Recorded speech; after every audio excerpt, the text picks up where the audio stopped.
Hi everyone, this is Kim, and you are listening to Unfiltered Wednesdays, the show where we have real unfiltered conversations about navigating big life transitions as a student, a professional, and a human being.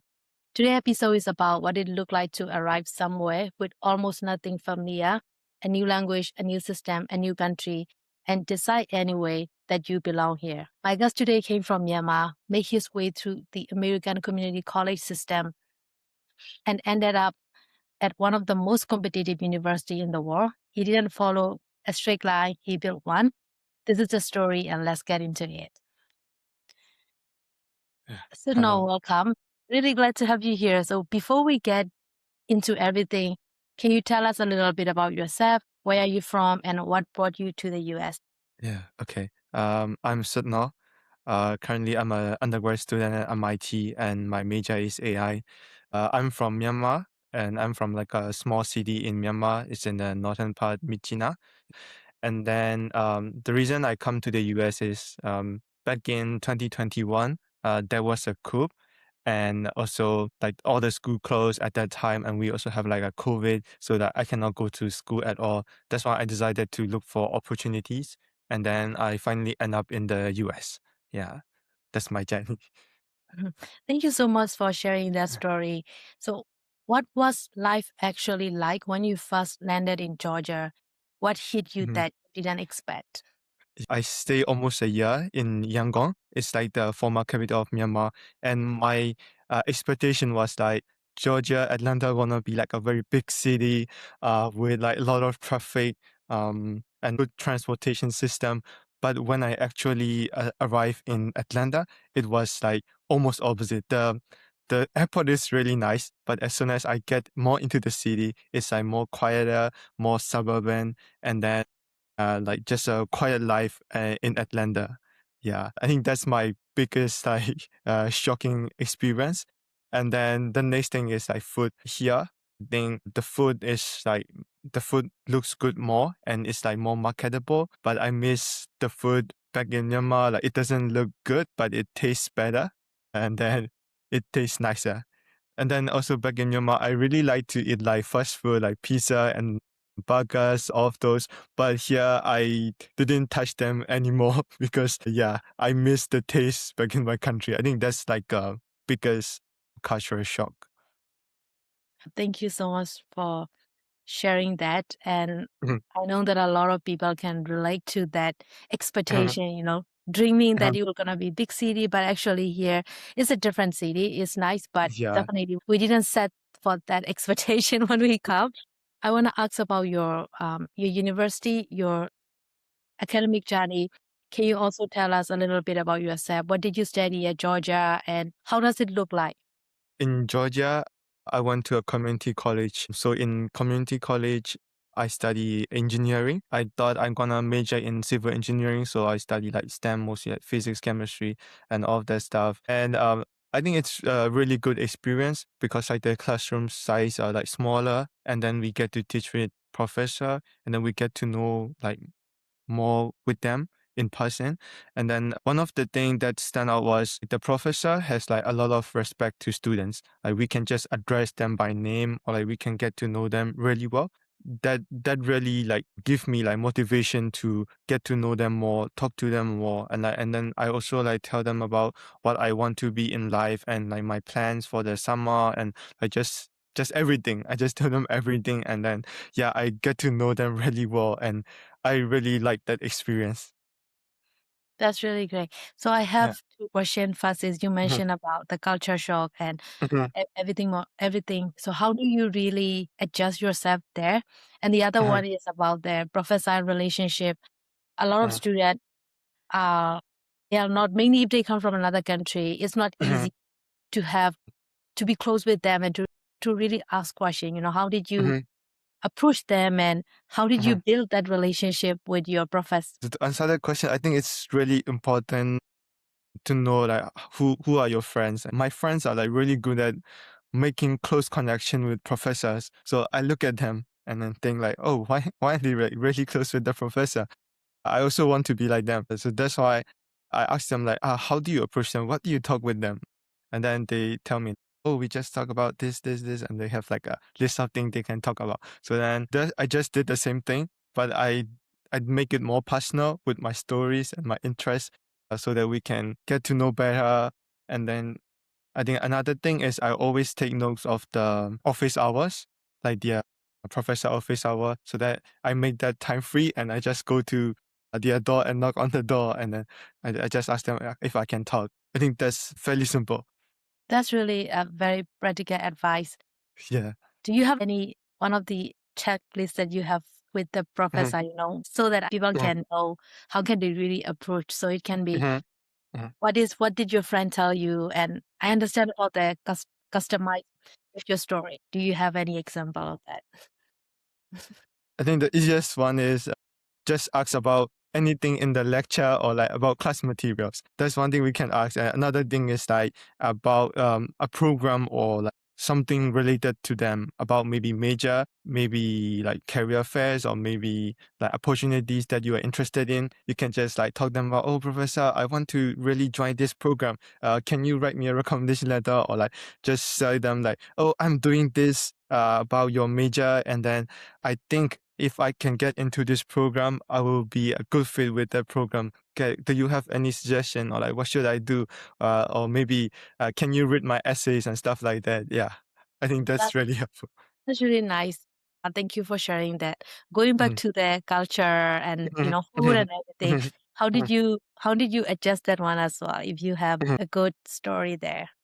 Yeah. Again, I go most of the time, like I go from my friends. So at that time, I think I also have a friend in Permita College. He's also a student, but he has like a really cultural blend with the US system. So he can just go out there and talk to a bunch of people, and I'm really impressed by that. So I just like imitate him and almost do the same. Yeah. Then that's how I adjust. And then also I take some courage to like talk, but I just like talk anyway. So I think go up there and talk is like the best thing Go to out do. there Yeah. and talk. Talk And to the people. Yeah. yes, I really like the fact that you mentioned about friendship. Hmm. Hmm. And that is also one of very challenging in the new culture and new country. Hmm. How did Hmm. you how did you build friends? How did you get new friends? To get new friends, I think if they're from the same country, I think it's Mhm. the easiest to make friends. And then another way is like in classes or in clubs, like student clubs. You have to go there and like involve with their activities. Mhm. And then I think that's another thing that you can like interact with people and show that you are a reliable person, you are friendly. And then another thing is you can go to like study rooms and like just be there, be present there. When things come up, you can talk with them about maybe studies, maybe just some fun activities. That's how I approach in my college. That's really beautiful. I really love it. So let's move to the next topic. Okay. So you are now at MIT, and how did MIT enter the picture? Walk us through that moment. So the idea I got to apply MIT was from my friend again. So he is Min Kanzo. So he run engineering club at that time. So one day he came to our class and promote his club. That's how I know him. I just like asked him like, oh, what are your plans like for international students? It's really expensive to go to college in the US. So I asked him, what are your plans? What are you gonna do after like 2 years? So he said he gonna apply to the MIT, Cornell, Harvard, like all the big names. I'm like, what? Why are you like applying to this school? Like it's almost impossible. Like for international student, I think it's less than like 2% chance. But that's not impossible. He told me that there's a friend prior who applied to MIT and got in. So he think he can be also the one who can got into MIT. And I don't believe at that time, but like he proved with actions, and he's at MIT right now as well. And we're still like good friends. So that's how I get the idea that I will apply to MIT too. Yeah.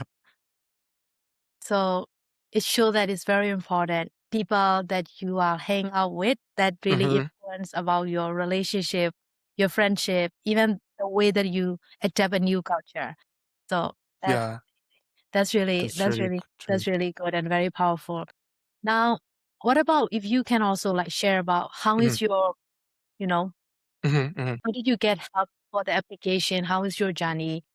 Yeah. Go to MIT from Georgia. Mhm.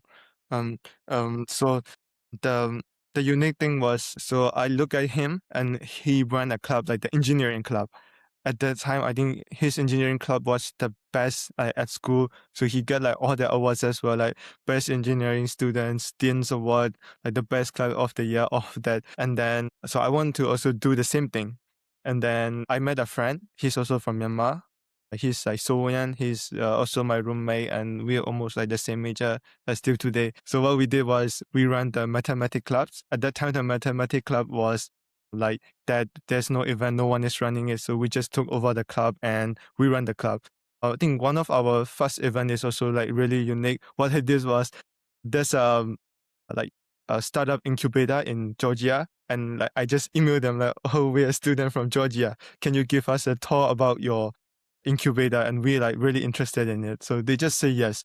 And then I think that was my proudest moment, also like happiness, because we also invite professors from the college and then like bring around 15 students to the incubator and I saw the like autonomous cars, also the latest technologies that they are like inventing from like T-Mobile and all the startups, robotic stuff.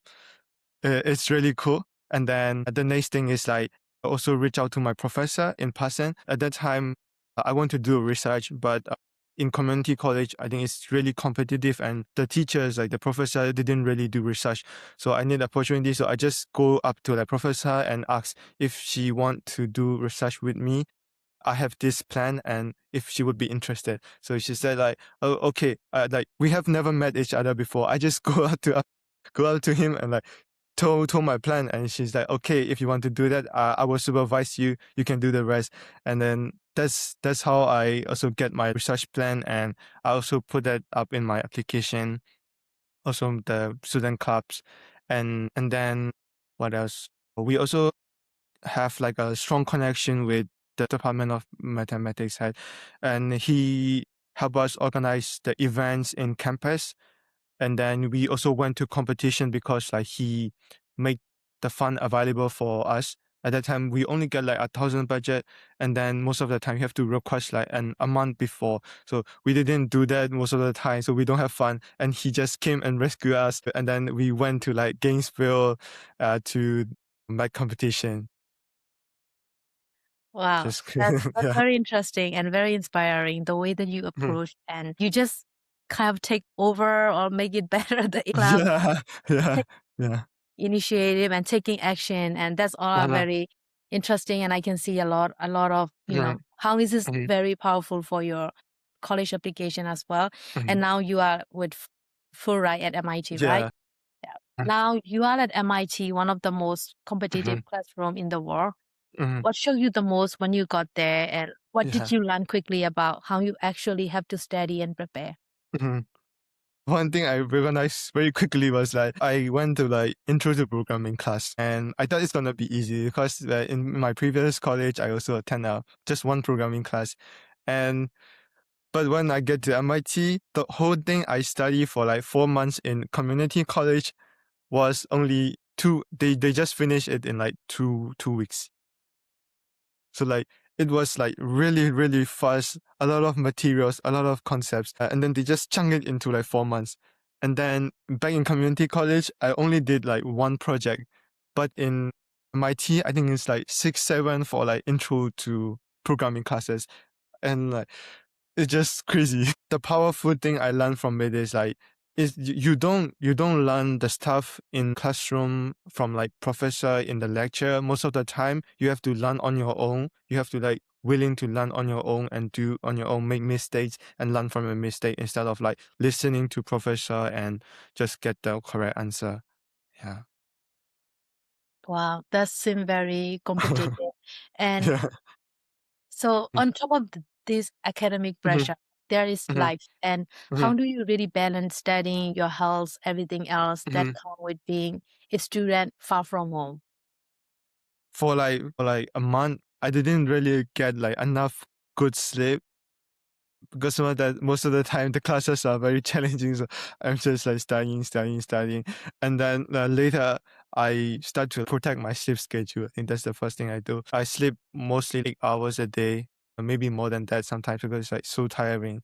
And then I also balance my diet, like vegetable, fruits, all the fruits, and then like eat like 3 times a day. I think because we have like dining hall, it's really convenient to eat the food we need, and we also need to schedule the daily schedule for like the next day at night. Then like we can like plan ahead and like allocate enough time to each of the activities. That's how I balance most of the time. Oh, okay. So time management is very important. And also, Yeah. are there any difference between that when you have enough sleep, you said 8 hours Mhm, sleep, and mhm. like the first month of that, you just try to figuring things out, everything. Do you see any Yeah. difference between those two periods? Yeah, of course. I think most of the time, like if I didn't protect my sleep hours, like this sleep schedule is really bad. Sometimes like it gets to like 2 a.m. in the morning, and then I might wake up like 11 a.m. in the Mm, afternoon. I miss lectures. Sometimes I miss recitation. So only if I protect my sleep schedule, then I can like go to class, be there, and listen to most of the concepts, and then able to do more. And also, I think it's also more healthy. If I mhm. didn't have like a balanced sleep schedule, I feel like be most of the time, and then I can't really focus. So yeah, there's a big shift. Yeah, that's very important. And thank you for shouting out that one. And Yeah. you are surrounded by some of the most Mhm, exceptional people mhm, in the world, I will say. mhm, Have you mhm. ever felt like imposter syndrome, that feeling of Yeah. not belonging, not being enough? How does that feel day to day, and how do you keep going when that Mhm. doubt creeps in? I felt that every day, to be honest. But whenever I go to class, like there are just people like smarter than you everywhere. Like, Mm. it's just crazy like how smart the people at MIT are.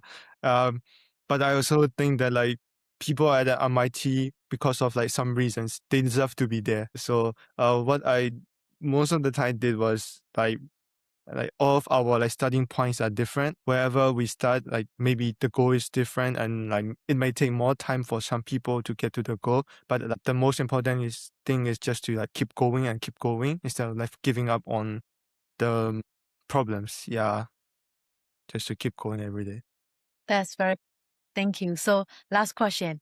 If you could give one concrete piece of advice to a student, intentional student who Mm-hmm, just started their mm-hmm, journey, mm-hmm, not inspiration, just something that they can mm-hmm, actually do this week, what will it be? mm-hmm. Um, my message will be like, you can be what you want. Like, forget all the impossible thing people say. I think that will be my message. Um, to give like a little backstory. In 2021, like I lost my home. There was a fire, is electric short circuit thing, and then I lost my home. Like in one day, I lost everything. I thought like, this is my home. These are my things. This is my money. This is who I am. But like when I'm gone, like there's nothing. Like it's just me and my like a pair of clothes.